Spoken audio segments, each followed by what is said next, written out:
ஏன் புள்ள, அந்த அக்கா உன்னை நல்லா பாத்துக்கிறாங்கல்ல? ஆமாக்கா, நான் அவங்கள அக்கான்னு கூப்பிடுறேனே தவிர அவங்களும் எனக்கு அம்மா மாதிரி தான். கேட்க ரொம்ப சந்தோஷமா இருக்குது புள்ள. எனக்கு என்னமோ தோணுது, நம்ம அம்மாதே அந்த அக்கா ரூபத்துல உன்னை நல்லா பாத்துக்கிறாங்க. என்ன பத்தின பேச்சு அடிபடுது போல. துளசி, தென்றல் என்ன சொல்றா? அக்கா, உங்களை பத்தி பேசுறதுக்கு நிறைய இருக்கு. விட்டா இன்னைக்கு ஃபுல்லா நான் பேசிக்கிட்டே இருப்பேன். பாவம் துளசி, ஒரே நல்ல ஓட வச்சிடாத. ஐயோ அக்கா, போங்கக்கா.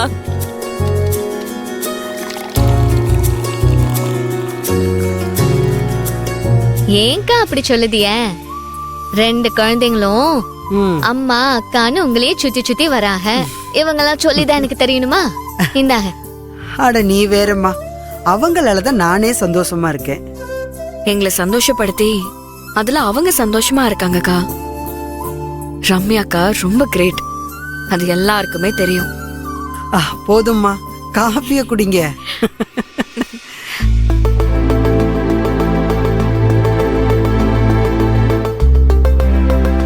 தென்றல, இன்னும் 5 வருஷத்துக்கு முன்னாடி நடந்ததையே யோசிச்சுட்டு இருக்குதியா புள்ள? எனக்கா இப்படி கேக்குற? 5 வருஷம் இல்ல, 50 வருஷம் ஆனாலும் என்னால எதையுமே மறக்க முடியாதுக்கா. என் ராஜேஷ் மாதிரி ஒரு நல்லவரை எங்கேயுமே பார்க்க முடியாதுக்கா. ஆனா விதி அவரை என்கிட்ட இருந்து பிரிச்சிருச்சு. ராஜேஷ பத்தி பேசினாலே அழுதுருவா. என்னால அவருக்காக கண்ணீர் மட்டும் தாங்க விட முடியும். அன்னைக்கு மட்டும் அவர் என்ன தேடி வரலனா எங்கேயோ உயிரோட இருந்திருப்பாருல. எல்லாமே என்னால தானே. தென்றல், எப்ப பார்த்தாலும் அப்படியே பேசாதம்மா. பிறந்த அன்னைக்கு தலையில என்ன எழுதியிருக்கோ அதுதான் எல்லாருக்கும் நடக்க போகுது. நீயா எதையோ நினைச்சு பேசிட்டு இருக்காத. அவருக்கு இப்படி ஒரு முடிவை கொடுத்த கடவுள் என்ன மட்டும் எதுக்குக்கா இன்னும் வச்சிருக்காரு?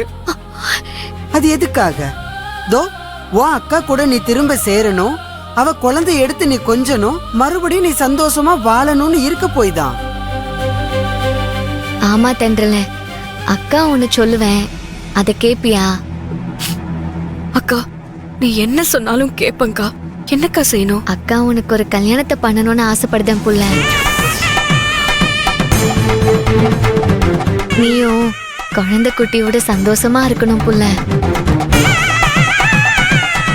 இல்லக்கா, அது மட்டும் வேண்டாங்க்கா. என் வாழ்க்கையில இனிமே கல்யாணங்கிற பேச்சுக்கே இடம் இல்ல. அம்மா துளசி, நானும் எவ்வளவோ சொல்லி பார்த்துட்டேன், இப்படிதான் முடியாதுன்னு தலையாட்டுவா. தென்றல், நான் சொல்றதான் நீ கேட்கல, உன் அக்கா சொல்றதையாவது நீ கேட்கலாம்ல.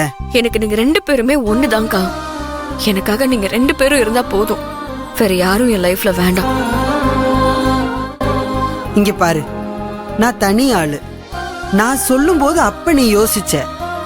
இப்போ அக்கா மாமான்னு ஒரு பெரிய சொந்தமே உனக்கு இருக்கு. இப்பவும் கல்யாணம் வேண்டான்னு சொல்றிய தென்றல்? இப்போ இல்லக்கா, எப்பவுமே அந்த ஒரு எண்ணம் என் மனசுல வரவே வராது. என்ன சொல்ல போனா, எனக்காக இல்லாம போன ராஜேஷ்காக நான் உண்மையா நடந்துக்கணும்னு ஆசைப்படுறேன். தயவு செஞ்சு என்ன கம்பல் பண்ணாதீங்க. பிடிவாதம் பிடிக்கிறியம்மா? இது பிடிவாதம் இல்லக்கா, என்னோட முடிவே இதுதான். ப்ளீஸ் விட்டுருங்களேன்.